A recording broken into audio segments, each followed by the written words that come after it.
Students, welcome to लक्ष्य law academy. Dear students, आज के इस वीडियो में हम कंटिन्यू करने वाले हैं छत्तीसगढ़ रेंट कंट्रोल एक्ट 2011। जैसा कि आप लोगों को पता है, एक लेक्चर अभी हम कंप्लीट कर चुके हैं। इसके पहले जो लेक्चर हमने कंप्लीट किया था उसमें हमने सेक्शन 1 देखी थी। सेक्शन 1 में कुछ इंपॉर्टेंट पॉइंट्स देखे थे जो एग्जाम पॉइंट ऑफ व्यू से हमारे लिए बहुत इंपॉर्टेंट थे। अगर आप लोग ये वाला वीडियो अभी देख रहे हैं, पहली बार देख रहे हैं, मेरे चैनल पर पहली बार आए हैं, तो वीडियो को कंटिन्यू करने से पहले आप चैनल को सब्सक्राइब कर लीजिए, लाइक कर लीजिए, शेयर कर लीजिए और इसका जो पार्ट फर्स्ट है वो जरूर देख लीजिए, सेक्शन फर्स्ट, ताकि आगे के जो सेक्शन अब हम पढ़ने वाले वो आपको अच्छे से क्लियर हो जाए। आज के इस लेक्चर में हम आगे कंटिन्यू करेंगे सेक्शन 2 से। पहले हमने जो लेक्चर किया था उसमें हमने सेक्शन 1 कंप्लीट की थी, ऑब्जेक्ट को समझा था और कुछ इंपॉर्टेंट पॉइंट्स जो है वो हमने देखे थे, जैसे इन्फोर्समेंट डेट क्या होती है, एनेक्टमेंट डेट क्या होती है, ये एक लोकल लॉ है और एक्सेट्रा एक्सेट्रा। तो आज अब हम इसकी इंपॉर्टेंट सेक्शन देखने जा रहे हैं, सेक्शन 2। इस एक्ट की सेक्शन 2 जो है वो वही है जो अदर एक्ट्स में होती है, यानी कि डेफिनेशन क्लॉज। डेफिनेशन क्लॉज अपने आप में एक बहुत इंपॉर्टेंट क्लॉज होता है किसी भी एक्ट में।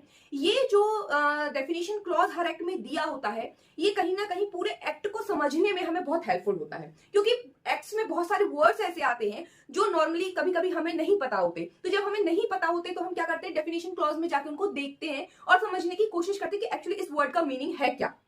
तो उससे हमें एक्ट को समझने में काफी आसानी हो जाती है। अब चूंकि ये जो एक्ट है, रेंट कंट्रोल एक्ट जो है छत्तीसगढ़ का, या किसी भी अदर स्टेट का भी रेंट कंट्रोल एक्ट है, तो इसमें डेफिनेशन क्लॉज भी उतना ही मायने रखता है जैसा अदर एक्ट्स में। हाँ, क्योंकि ये जो एक्ट है ये हम लोगों से एक टाइप से देखा जाए तो बहुत ही ऐसा एक्ट है जो बहुत प्रैक्टिकल है।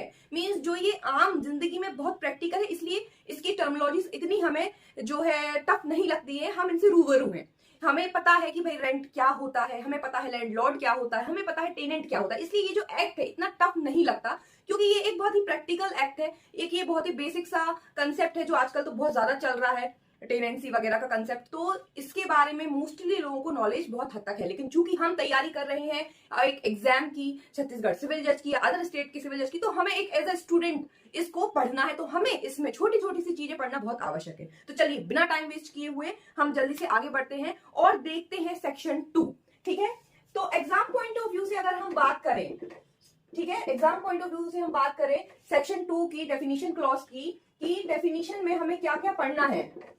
ठीक है, तो देखिए इसमें टोटल 14 डेफिनेशंस दी हुई है, इसमें टोटल 14 डेफिनेशंस है। ठीक है, तो आप देखिए एक कोइंसिडेंस देखिए, इसमें जो डेफिनेशन है वो कितनी है, 14, और इस पूरे एक्ट में सेक्शन भी कितनी है, वो भी है 14। ठीक है, ये भी एक क्या है आपका कोइंसिडेंस कह लीजिए, ध्यान रखिएगा। ये सेक्शन जो है इसमें टोटल 14 है और इसमें डेफिनेशन भी टोटल 14 है, और साथ में शेड्यूल जो है इसमें शेड्यूल है 4। ठीक, तो 4 4 4 का ये जो कॉम्बिनेशन बन रहा है वो एक आपको याद रखने के लिए, ठीक है, कि डेफिनेशन 14 है, सेक्शन 14 है और शेड्यूल है इसमें 4।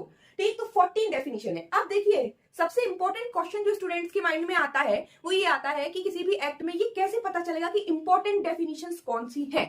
तो देखिए एक बहुत छोटा सा चीज होता है, इंपॉर्टेंट डेफिनेशन कौन सी है ये आप कैसे पता करें। इसको सबसे अच्छा पता करने का इसका तरीका होता है कि आप जो भी एक्ट पढ़ रहे हैं वो एक्ट का जब हम ऑब्जेक्ट देखते हैं, जो कि हमने पिछली क्लास में देख लिया है कि इस एक्ट का ऑब्जेक्ट क्या है, तो ऑब्जेक्ट से बहुत सारी चीजें क्लियर हो जाती है कि इस एक्ट को बनाने के पीछे का ऑब्जेक्ट क्या है और इस एक्ट का नाम क्या है। तो नाम और ऑब्जेक्ट को मिलाकर के जो चीज इंपॉर्टेंट निकल कर आती है वही डेफिनेशन इंपॉर्टेंट बन जाती है।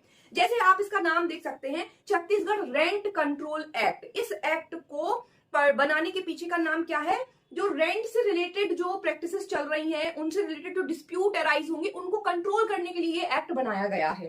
तो सबसे पहले तो एक मोटे तौर पे हम देखें तो सबसे पहले तो अपने आप में इंपॉर्टेंट डेफिनेशन हो जाती है रेंट, क्योंकि ये रेंट को लेकर के एक्ट बनाया गया है। रेंट किस चीज का, किसी घर का ही होगा, कोई घर किराए पर दिया गया होगा, कोई दुकान किराए पर दी गई होगी। तो इसके लिए एक टर्म यूज की गई है इस एक्ट में, एकोमोडेशन। तो एकोमोडेशन के रेंट के लिए ये एक्ट है। तो जो सबसे पहली जो डेफिनेशन है इस एक्ट में दी गई है एकोमोडेशन की, तो एकोमोडेशन की जो डेफिनेशन है वो आपके लिए इंपॉर्टेंट है। तो सबसे पहले नंबर पे जो इसमें डेफिनेशन दी गई है वो किसकी दी गई है, एकोमोडेशन की। ठीक, तो ये सबसे इंपॉर्टेंट डेफिनेशन है आपकी सबसे पहले नंबर पर, एकोमोडेशन की। ठीक, अब एकोमोडेशन के बाद दो पार्टीज होती हैं, ये तो हो गया घर। अब घर तो है भैया, तो रेंट पे भी तो देना है, तो रेंट पे किसको देंगे, टेनेंट को देंगे, किराएदार को देंगे। देगा कौन, मकान मालिक होगा, उसका एक स्वामी होगा। तो यहाँ पर अपने आप में दो डेफिनेशन और जो है वो इंपॉर्टेंट बन जाती है। कौन सी, एक आपकी बन जाती है लैंडलॉर्ड की और एक आपकी बन जाती है टेनेंट की। ठीक है, एक डेफिनेशन आपकी इंपॉर्टेंट बन जाती है लैंडलॉर्ड की और एक बन जाती है टेनेंट की। तो अब आप यहां पर देख लीजिए, लैंडलॉर्ड दिया गया है आपको 5 में, ठीक, 2-5 कर लीजिए। सेक्शन 2-1 में हो गया एकोमोडेशन, 2-5 में हो गया लैंडलॉर्ड और सबसे आखिरी में दिया है टेनेंट। 2-14 में हो गया आपका टेनेंट। मकान हो गया, मकान को किराए पर देने वाला हो गया लैंडलॉर्ड, उसको लेने वाला हो गया टेनेंट। ठीक, ये चीज हो गई। अब देखिए, मकान है, मकान किराए पर जा रहा है और एक व्यक्ति ले रहा है, तो उसको देना पड़ेगा रेंट। ठीक है, तो रेंट भी तो देगा वो। तो नेक्स्ट इंपॉर्टेंट जो डेफिनेशन वो आ जाती है, वो क्या आ जाती है, रेंट। रेंट को कहां परिभाषित किया गया है, रेंट को परिभाषित किया गया है 2-9 में। ठीक, तो इसकी भी एक डेफिनेशन दी गई है, वो अभी हम देखेंगे। सब सारी डेफिनेशन अभी देखेंगे, इंपॉर्टेंट अभी हम निकालते चल रहे हैं। 2-9 में दिया गया है रेंट। ठीक है, भाड़ा इसको बोलते हैं, किराया बोलते हैं, कभी कहीं पर भाटक शब्द भी यूज किया जाता है। ठीक है, हिंदी मीडियम वाले भी ध्यान रखिए, इंग्लिश मीडियम वाले भी ध्यान रखिए, रेंट हिंदी में किराया या भाटक शब्द भी यूज किया जाता है। इसको 2-9 में डिफाइन किया गया है। अब जब रेंट की बात हो रही है, तो जो किराया एक किराएदार मकान मालिक को देता है, कभी कभी क्या होता है कि वो देने में असमर्थ भी हो जाता है, कई बार वो फेल भी हो जाता है, नहीं दे पाता है। तो इस टर्म के लिए भी एक इन्होंने शब्द यूज किया है, हैबिचुअल डिफॉल्टर। तो ये भी अपने आप में एक इंपॉर्टेंट जो है डेफिनेशन आपकी बन जाती है। तो इसको डिफाइन किया गया है हैबिचुअल डिफॉल्टर को 4 में। ठीक, 2-4 में डिफाइन किया गया है हैबिचुअल डिफॉल्टर। ठीक, हैबिचुअल डिफॉल्टर को कहां डिफाइन किया गया है, 2-4 में। तो पहले हो गया घर, किराए पर दिया किसने, लैंडलॉर्ड ने, लिया किसने, टेनेंट ने। देगा क्या, रेंट, और नहीं देगा तो क्या कहलाएगा, हैबिचुअल डिफॉल्टर। इस तरीके से भी आप इसको याद कर सकते हैं। ठीक, ये एक तरीका है याद करने का कि सबसे पहले है भैया घर, टू फर्स्ट में, टू सेकंड 1 में क्या दिया गया है, आपका घर दिया गया है, अकोमोडेशन दिया गया है। उसके बाद कौन दे रहा है घर, लैंडलॉर्ड को कहां बताया गया है, 2-5 में लैंडलॉर्ड को बताया गया है। ले कौन रहा है, 2-14 में ले रहा है कौन, आपका टेनेंट। क्या देगा, रेंट, 2-9 में देगा रेंट, और अगर नहीं देगा तो क्या कहलाएगा, हैबिचुअल डिफॉल्टर। 2-4 में कहलाएगा हैबिचुअल डिफॉल्टर। अब इसके बाद एक इंपॉर्टेंट टर्म और आती है, क्या, हैबिचुअल डिफॉल्टर हो गया ये, कि अब इन लोगों ने किराए पर भैया रेंट को लेना है, तो इनके बीच में एक क्या होगा, इन दोनों के बीच में एक एग्रीमेंट भी तो होगा। तो एग्रीमेंट को कहां डिफाइन किया गया है, एग्रीमेंट को डिफाइन किया गया है 2-2 में। 2-2 में क्या है, एग्रीमेंट। ठीक है, इन दोनों के बीच में एक एग्रीमेंट होगा, तो वो होगा 2-2 में। तो एकोमोडेशन हो गया 2-1 में, लेगा कौन, देगा कौन, लैंडलॉर्ड, देगा कौन, टेनेंट। 2-2 में एग्रीमेंट होगा, फिर रेंट पे होगा 2-9 में, उसके बाद अगर नहीं देगा तो 2-4 में हो जाएगा हैबिचुअल डिफॉल्टर। एक और इंपॉर्टेंट टर्म इस एक्ट में जो सामने निकल कर आ रही है, वो आपकी आ रही है सोशल न्यूसेंस की। 2-13 में जो है सामाजिक उत्पात शब्द को यहां पर परिभाषित किया गया है, सोशल न्यूसेंस को कहां पर किया गया है, 2-13 में। तो ये आपको थोड़ा सा ज्यादा important exam point of view से, इसलिए मैं यहां ऊपर लिख दे रही हूं, सोशल न्यूसेंस। ठीक है, सोशल न्यूसेंस, सोशल न्यूसेंस शब्द। ठीक, इसको आपको सामाजिक उत्पाद। ठीक, तो ये है आपका 2-13 में, ये भी इंपॉर्टेंट है अपने आप में, अभी हम इसको अंदर देखेंगे। ये जो है ये आपके शेड्यूल से रिलेटेड है। पीछे एक्ट में 4 शेड्यूल दी गई हैं। अब आप विश्वास नहीं मानेंगे, इस शब्द को डेफिनेशन क्लॉज में डाला गया तो मैं ये परेशान थी कि ये शब्द डाला क्यों गया, क्योंकि किसी भी एक्ट में कोई शब्द अगर डिफाइन किया जाता है तो वो शब्द का कहीं ना कहीं एक्ट में यूज होता है, और ये शब्द सबसे बाद में शेड्यूल में जाकर के मुझे मिला, सोशल न्यूसेंस। इसको सेक्शंस में कहीं पे भी ये जो है डिफाइंड नहीं है, ये वर्ड का यूज हुआ है आपका शेड्यूल में। ठीक, शेड्यूल 4 में जो है ये आपका यूज हुआ है। तो अभी हम आगे देखेंगे डेफिनेशन क्लॉज में डिटेल में क्या है। उसके बाद टेनेंट हमने देख लिया है। अब 2 अथॉरिटीज आती हैं। सीपीसी जब हम पढ़ते हैं तो सीपीसी में हम पढ़ते हैं कि जो रेंट से रिलेटेड मैटर्स होते हैं वो सिविल नेचर के मैटर्स कहलाते हैं, सिविल मामले कहलाते हैं। ये आपने पढ़ा हुआ सीपीसी में, मैंने भी आपको पढ़ाया है। ठीक है, कि सिविल नेचर के बाद कौन कौन से होते हैं, सेक्शन 9 में हमने पढ़ा है। तो कौन कौन से होते हैं, रेंट से रिलेटेड मामले भी सिविल नेचर के होते हैं, लेकिन इनके लिए एक अलग से डिस्प्यूट जब भी होंगे तो एक अलग से ट्रिब्यूनल बनाया गया। तो यहाँ पर 2 अथॉरिटीज होती हैं इन केसेस को देखने के लिए, एक छोटी एक बड़ी। छोटी होती है रेंट कंट्रोलर, और फिर उससे अगर सेटिस्फाइड नहीं है पार्टी तो वो कहां जाती है, रेंट कंट्रोल ट्रिब्यूनल के पास। तो 2 डेफिनेशन और आपको देखनी है, रेंट कंट्रोलर और रेंट कंट्रोल ट्रिब्यूनल। ये कहां है आपके, ये है आपके 210 और 211 में, 210 एंड 211।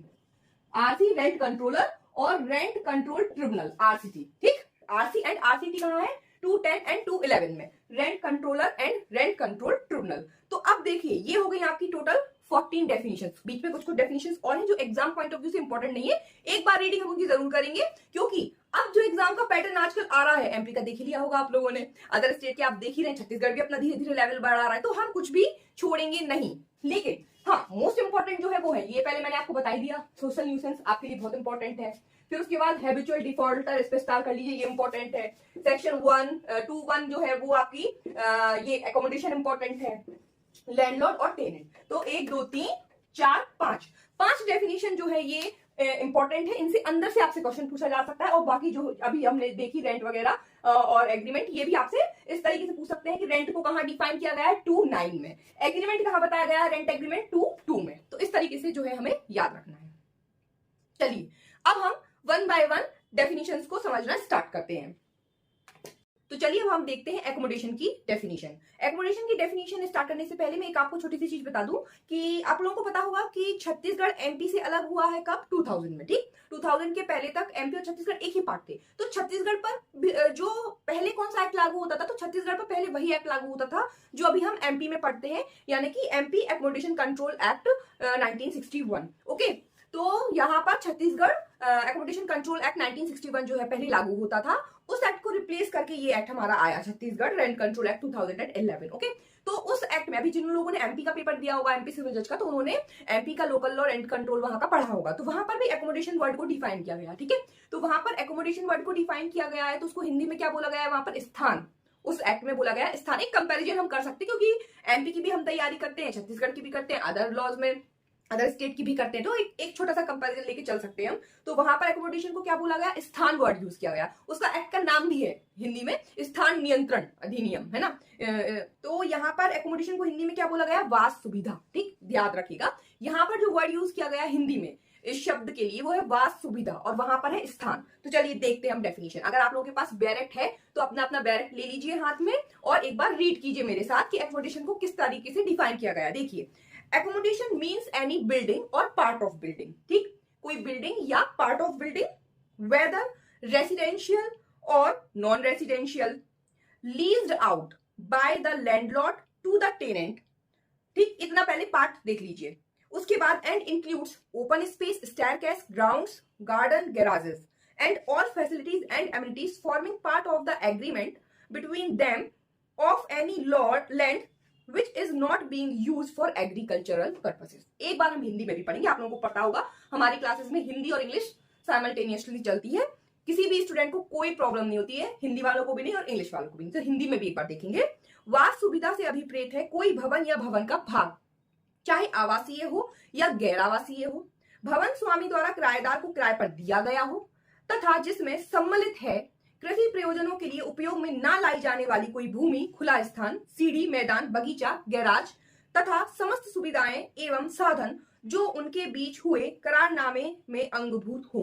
तो देखिए, यहां पर इस डेफिनेशन को हम डिवाइड कर सकते हैं। पहली चीज इन्होंने कहा कि एकोमोडेशन का मतलब होता है एनी बिल्डिंग और पार्ट ऑफ बिल्डिंग। ठीक है, एनी बिल्डिंग और पार्ट ऑफ बिल्डिंग। इन्होंने क्या कह दिया, भवन या भवन का भाग। ठीक, तो सबसे पहले क्या है, भवन या उसका कोई भी भाग, कोई भी बिल्डिंग और उसका पार्ट एकोमोडेशन कहलाती है, जो कि कैसे दी गई है, किराए पर, दो पर्पज से, रेसिडेंशियल और नॉन रेसिडेंशियल। तो इसके पर्पज कितने हैं एकोमोडेशन के, रेसिडेंशियल और नॉन रेसिडेंशियल, दो पर्पज से दी जाती है। तो कोई भी भाग या भवन का भाग, रेसिडेंशियल और नॉन रेसिडेंशियल, आवासीय और गैर आवासीय। क्या मतलब होता है इसका, रेसिडेंशियल आवासीय का मतलब होता है रहने के लिए, हमें घर रहने के लिए चाहिए, हम है, हमारी फैमिली है, हमें वहां रहना है एज अ फैमिली, वो घर हमें रहने के पर्पज से चाहिए। नॉन रेसिडेंशियल गैर आवासीय यानी कमर्शियल पर्पज से, इसको आप दूसरा क्या यूज कर सकते हैं, कमर्शियल पर्पज से, हमें वहां पर व्यापार करना है, हमें वहां पर ऑफिस खोलना है, हमें वहां पर कोई भी मतलब कुछ भी चीज मतलब कमर्शियल पर्पज से, आप समझ रहे, मुझे कोई कोचिंग इंस्टीट्यूट के लिए कोई बिल्डिंग किराए पर चाहिए, तो वो होता है नॉन रेसिडेंशियल कमर्शियल पर्पज से। तो एकोमोडेशन चाहे वो रेसिडेंशियल पर्पज से दिया गया हो, नॉन रेसिडेंशियल पर्पज से दिया गया हो, आवासीय या गैर आवासीय पर्पज से दिया गया हो, चाहे वो पूरी की पूरी बिल्डिंग हो या उसका कोई भाग हो। ठीक है, इतना पार्ट समझ में आया आपको? एकोमोडेशन का मतलब क्या होता है, चाहे पूरी बिल्डिंग हो सकती है या उसका भाग हो सकता है। पर्पस उसका रेसिडेंशियल भी हो सकता है, नॉन रेसिडेंशियल भी हो सकता है।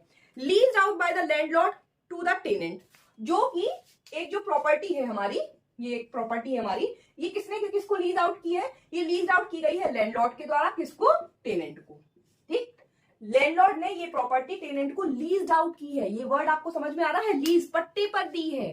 तो यहां से आप कहां पहुंच जाइए? ये आप यहां से पहुंच जाइए टीपीए में, ट्रांसफर ऑफ प्रॉपर्टी एक्ट, संपत्ति अंतरण अधिनियम में हमने लीज का कंसेप्ट पढ़ा है, पट्टे का कंसेप्ट करा। जल्दी से कमेंट बॉक्स में बताइएगा पट्टा कहां से कहां तक दिया गया है। हमने पट्टे की सेक्शंस कहां से कहां तक पढ़ी है, कमेंट बॉक्स में आप बताइए। ठीक है, तो देखिए टीपीए में जब हम लीज पढ़ते हैं तो लीज में क्या होता है? एक व्यक्ति अपनी भूमि किसी दूसरे व्यक्ति को कुछ टाइम ऑफ पीरियड के लिए ही तो देता है। तो ये लीज का ही जो कंसेप्ट है उसको लेकर ही ये अलग से एक्ट बना दिया गया किराएनामे के तौर पर। तो जो एक किरायानामा बनता है, जो एग्रीमेंट बनता है किराए का, जो रेंट एग्रीमेंट बनता है, वो एक टाइप का लीज एग्रीमेंट ही है। तो जो कंसेप्ट हम टीपीए में पढ़ते हैं लीज का 117 तक, अब मैं आपको बता नहीं रही हूं, मैं ही बता दूंगी तो क्या मतलब। ठीक है, तो आपको कमेंट बॉक्स में बताना है। तो जो हम लीज का कंसेप्ट पढ़ते हैं टीपीए में, वही कंसेप्ट को उठा के पूरा का पूरा यहाँ डाल दिया गया, वही हो गया हमारा rent agreement, rent control act, कुछ भी कह लीजिए। तो जब कोई रेंट अपनी प्रॉपर्टी, अपना बिल्डिंग, कोई part of building residential purpose से या नॉन रेसिडेंशियल पर्पज से टेनेंट को लीज कर देता है, टेनेंट को पट्टे पर दे देता है। ठीक है, अब पट्टे पर तो दे दी, ठीक, तो वो कहलाता है क्या? ये एकोमोडेशन कहलाता है कि उसने अपने कोई बिल्डिंग या पार्ट ऑफ बिल्डिंग जो है टेनेंट ने रेसिडेंशियल पर्पस या नॉन रेसिडेंशियल पर्पस से लैंडलॉर्ड ने टेनेंट को दे दी लीज पर। अब उसमें क्या क्या हो सकता है ये देखिए, यहां से बनते हैं आपके क्वेश्चन। एंड इंक्लूड्स, ठीक है, भवन स्वामी द्वारा किराएदार को किराए पर दिया गया हो।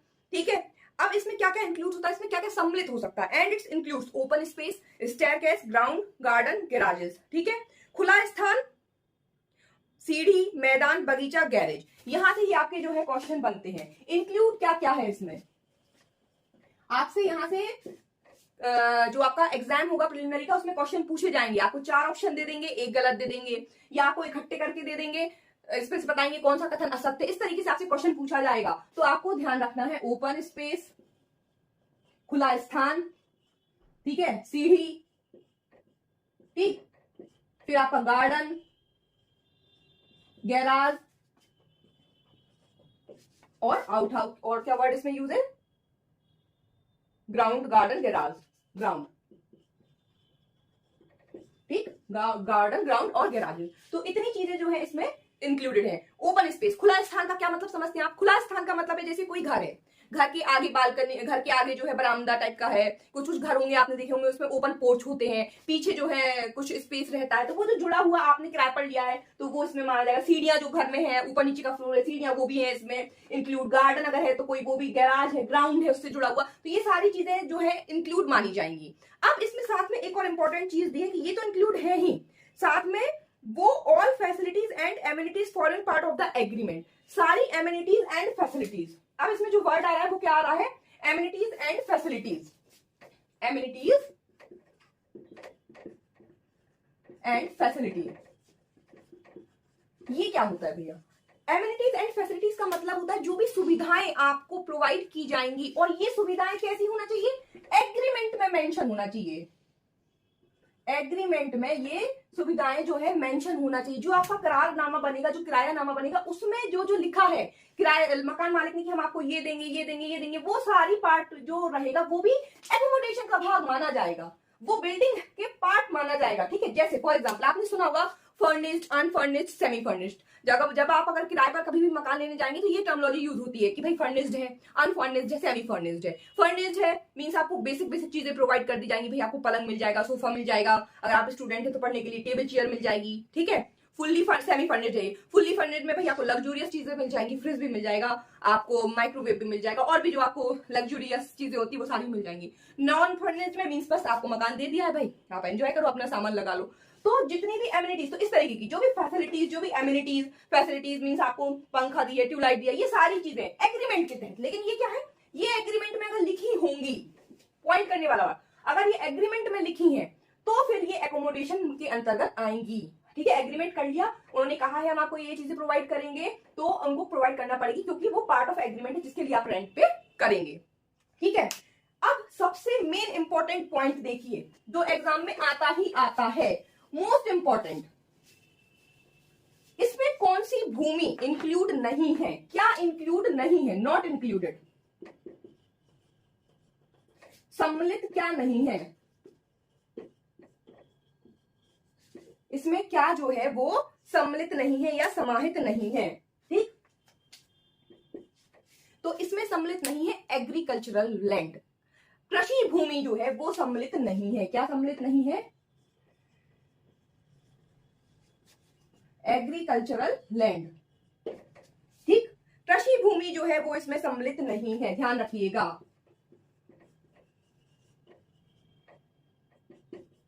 कृषि भूमि इसमें सम्मिलित नहीं होती है।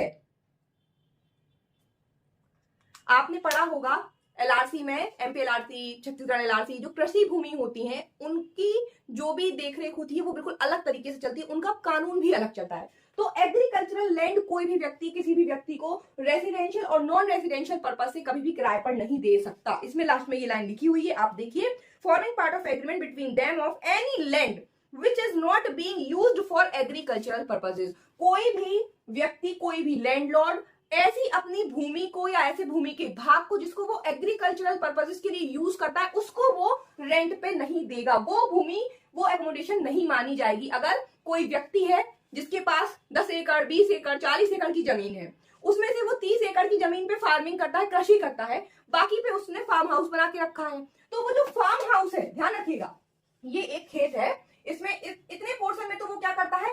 एग्रीकल्चर करता है, कृषि करता है, ठीक है, लेकिन ये जो है उसका फार्म हाउस है। तो ये वाला जो पोर्शन है फार्म हाउस वाला, ये वो क्या कर सकता है? दे सकता है रेंट पे। इसको वो रेंट पे दे सकता है, लेकिन इस वाले पोर्शन को वो रेंट पे नहीं दे सकता। तो जो भाग कृषि भूमि है, जो एग्रीकल्चरल पर्पसेस के लिए यूज हो रही है, वो किराए पर नहीं दी जाएगी, और जो फ्री लैंड है उसको वो रेंट पर दे सकता है। तो इतनी चीजें आपको याद रखना है इस डेफिनेशन में। यहां से क्वेश्चन 110% एग्जाम में आएगा कि एकोमोडेशन में क्या इंक्लूड है, एकोमोडेशन में क्या इंक्लूड नहीं है। ठीक है, ये 2 क्वेश्चन आपके एग्जाम से बनते हैं। एकोमोडेशन शब्द को कहां परिभाषित किया गया है? 2(1) में परिभाषित किया गया है। एक क्वेश्चन आपका बन सकता है कि एमिनिटीज और फैसिलिटीज जो एग्रीमेंट का पार्ट नहीं है, क्या वो एकोमोडेशन है? आपको 4 ऑप्शन दे देंगे, ट्रू फॉल्स के रूप में दे देंगे, या एकोमोडेशन का पार्ट क्या है, आपको इसी के 4 ऑप्शन बना के दे देंगे। Amenities and facilities included in agreement, amenities and facilities not included in agreement, और जो भी वो ऑप्शन बनाए उस तरीके से आपको ध्यान रखना है। बहुत सिमिलर ऑप्शंस आजकल दिए जाने लगे, जब हम ऑप्शन पढ़ते तो कंफ्यूज हो जाते हैं। तो ध्यान रखिएगा, एग्रीमेंट का पार्ट होंगी जो एमिनिटीज और फैसिलिटीज, वो एकोमोडेशन में आएंगी। ठीक, तो ये होगी हमारी 2(1) एग्रीमेंट कंप्लीट, सॉरी एकोमोडेशन जो डेफिनेशन है वो आपकी कंप्लीट होती है। अब हम देखते हैं आगे, एकोमोडेशन देख लिया हमने। अब हम जो है इंपॉर्टेंट तो मैंने आपको बताई दी है कौन कौन सी सेक्शन आपकी इंपॉर्टेंट है, लेकिन अब हम डेफिनेशन क्लॉज हमें पूरा कवर करना है, तो हम सीरियल वाइज ही कवर कर रहे हैं। ठीक है, अब 2(2) में जो है एग्रीमेंट वर्ड डिफाइन है। 2(2) ठीक, 2(2) में क्या है? एग्रीमेंट वर्ड डिफाइन है। अपने अपने डायरेक्ट में डेफिनेशन देखिए एग्रीमेंट की। Agreement means the written agreement executed by the landlord and the tenant as required under this act. Simple, इसमें कुछ समझने वाली बात नहीं है, इसलिए ये इंपॉर्टेंट नहीं है। सेक्शन करारनामा से अभिप्रेत है इस अधिनियम के अधीन अपेक्षित किए गए अनुसार भवन स्वामी तथा किराएदार द्वारा निष्पादित लिखित करारनामा। जो रिटन एग्रीमेंट दोनों पार्टीज के बीच में होगा वो कहलाता है एग्रीमेंट। ठीक, रिटन एग्रीमेंट, रिटन एग्रीमेंट जो भी रहेगा दोनों पार्टीज के बीच में वो क्या कहलाएगा? एग्जीक्यूट किया जाएगा, वो क्या कहलाएगा? करारनामा। इसमें बस आपको क्लॉज याद रखना है कि एग्रीमेंट को कहां डिफाइन किया गया है? 2(2) में। नेक्स्ट देखिए डिस्ट्रिक्ट, 2(3) में क्या है? डिस्ट्रिक्ट, जिला। क्या कहा गया है? District means the district as constituted in Chhattisgarh land revenue code. जिला से अभिप्रेत है छत्तीसगढ़ भू राजस्व संहिता 1959 के अर्थानुसार जिला। तो सीजीएलआरसी, सीजीएलआरसी में जो डिस्ट्रिक्ट की डेफिनेशन दी है वही डेफिनेशन जो वहां पर डिस्ट्रिक्ट बताया गया सीजीएलआरसी में, वही यहाँ पर डिस्ट्रिक्ट जिला माना गया है। नॉट इंपॉर्टेंट, ना आपको ये याद रखना है ना अंदर याद रखना है। ठीक, नेक्स्ट इंपॉर्टेंट, अब आती है इंपॉर्टेंट सेक्शन हमारी हैबिचुअल डिफॉल्टर। तो मैंने आपको जब अभी बता रही थी, एचडी कर दे रही हूँ, ठीक है, शॉर्ट फॉर्म में हैबिचुअल डिफॉल्टर। तो भाई किराया नहीं दिया तो वो हैबिचुअल डिफॉल्टर है, लेकिन कैसा किराया नहीं दिया? मतलब पहली बार में नहीं दिया तो मैं हैबिचुअल डिफॉल्टर कहलाऊंगी, 2 बार, 4 बार, 10 बार, कब? तो देखिए पढ़िए क्या लिखा हुआ है। Habitual defaulter means a tenant who fails in a period of 12 months, in a period of 12 month or on 3 or more occasions to pay in full the rent and all dues to the landlord on the due date in accordance with the agreement. 12 month के time period में 3 और मोर, कम से कम 3, मतलब अगर 2 बार fail हुआ है तो अभी हैबिचुअल डिफॉल्टर नहीं है, 3 बार अगर रेंट पे करने में फेल हो गया तो वो हैबिचुअल डिफॉल्टर की कैटेगरी में आ जाएगा। 12 मंथ के अंदर अंदर, with in a period of 12 month, 12 माह के अंदर अगर उसने 3 बार डिफॉल्ट कर दिया एग्रीमेंट देने में, 3 महीने के एग्रीमेंट देने में डिफॉल्ट कर दिया या ज्यादा बार डिफॉल्ट कर दिया तो वो हैबिचुअल डिफॉल्टर हो जाएगा। हैबिचुअल डिफॉल्टर वो कहलाएगा। हिंदी में कहा गया है आदतन व्यतिक्रमी। एक बार हिंदी की डेफिनेशन पढ़ लेते हैं। आदतन व्यतिक्रमी से अभिप्रेत है ऐसा किराएदार जो 12 माह की कालावधि में 3 या 3 से अधिक बार भवन स्वामी को करारनामा के अनुसार देय तिथि पर पूर्ण किराया एवं समस्त देयकों का भुगतान करने में विफल रहता है। ठीक है, तो जो भी एग्रीमेंट में डेट फिक्स करके रखी है इन्होंने, वैसे तो 15th ऑफ एवरी मंथ मानी गई है, 15 तारीख तक किराया देना होता है, लेकिन एग्रीमेंट में एक डेट भी लिखवा सकते। तो एग्रीमेंट में जो डेट इन लोगों ने आपस में फिक्स की है कि इस तारीख तक आपको किराया देना है, उस तारीख तक अगर वो 3 बार देने में असफल होता है या 3 से ज्यादा बार देने में किराया असफल होता है तो वो हैबिचुअल डिफॉल्टर कहलाएगा, आदतन व्यतिक्रमी कहलाएगा। ठीक, तो ये आपको याद रखना है। इसकी आपको हैबिचुअल डिफॉल्टर की सीरीज भी याद रखना है कि 2-4 में डिफाइन किया गया है और 12 मंथ में 3 या 3 से ज्यादा बार अगर नहीं देता है तो यहां से आपका ऑब्जेक्टिव बनेगा। ये इंपॉर्टेंट सेक्शन है। ठीक, अब नेक्स्ट देखिए important again, landlord. Landlord word को डिफाइन किया गया है 2-5 में।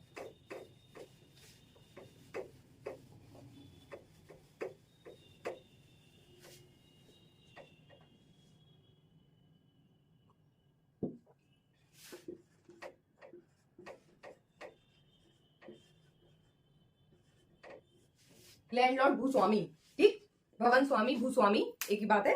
लैंडलॉर्ड को क्या कहा गया है, देखिए आम भाषा में समझ लीजिए, भूस्वामी क्या होता है, मेरी संपत्ति है, मेरे पास एक से ज्यादा संपत्ति पड़ी है तो मैं उनका क्या करूंगी, चार तो डालूंगी नहीं भाई, मैं चाहूंगी कि उससे मुझे कोई सोर्स ऑफ इनकम हो, तो वो जो एक्स्ट्रा संपत्ति पड़ी है जो मेरी है, जिसकी ओनर मैं हूं, तो मैं उसको किराए पर दे दूंगी।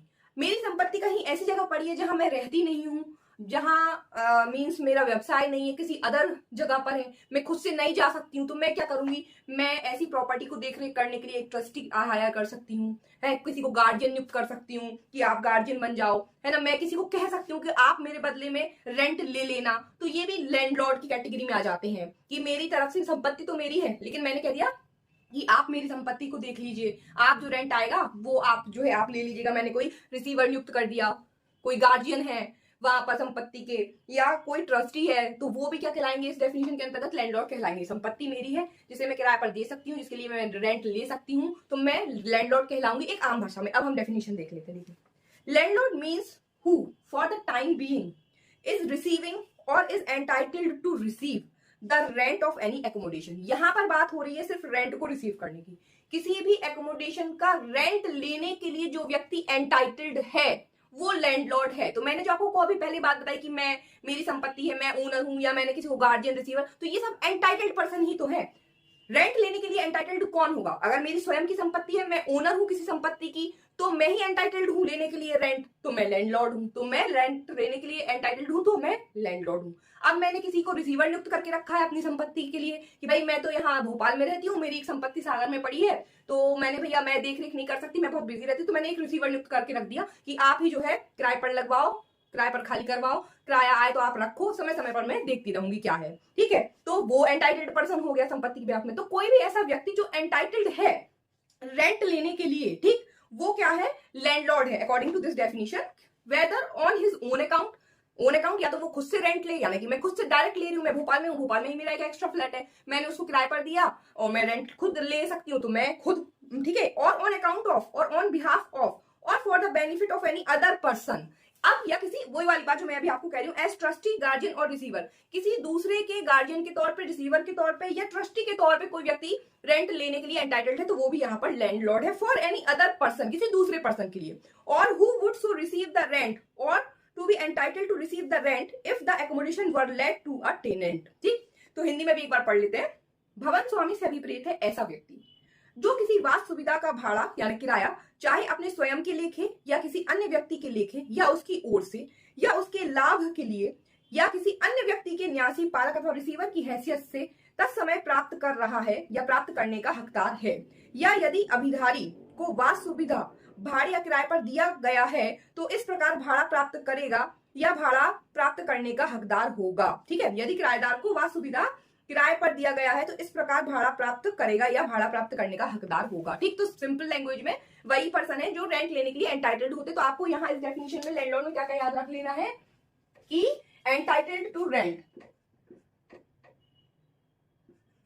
Entitled to receive,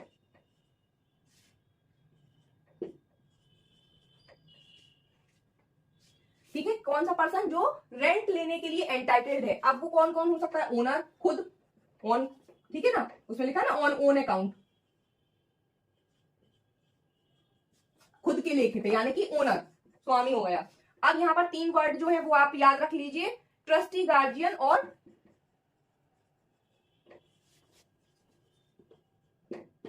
receiver. ठीक है, ट्रस्टी, गार्जियन और रिसीवर, ये भी क्या कहलाएंगे? भवन स्वामी कहलाएंगे, न्यासी, पालक अथवा रिसीवर। ठीक, तो ये 3, ओनर, खुद, ट्रस्टी, गार्जियन और रिसीवर, ये क्या कहलाएंगे? लैंडलॉर्ड कहलाएंगे। तो ये होती है आपकी लैंडलॉर्ड की डेफिनेशन। इसी की अपोजिट पहले हम देख लेते हैं टेनेंट की डेफिनेशन। भाई ये हो गया लेने वाला, टेनेंट हो गया देने वाला, लेकिन टेनेंट के साथ क्या कंडीशन है कि भाई यहाँ पे भी 2-3 एक्स्ट्रा पर्सन बता दिए, अब वहां पे भी 2-3 एक्स्ट्रा पर्सन बता रहे हैं। तो चलिए अब देखते हैं नेक्स्ट अपनी डेफिनेशन टेनेंट की। ठीक है, 2.4 में जो है टेनेंट को आपको डिफाइन किया गया है किराएदार। ठीक, टेनेंट यानी कि किराएदार। तो टेनेंट की यहाँ पे जो डेफिनेशन है वो थोड़ी सी क्रिटिकल है, इसको लेकिन जनरल आम भाषा में आप समझेंगे तो आपको समझ में आ जाएगा। Sorry for the disturbance.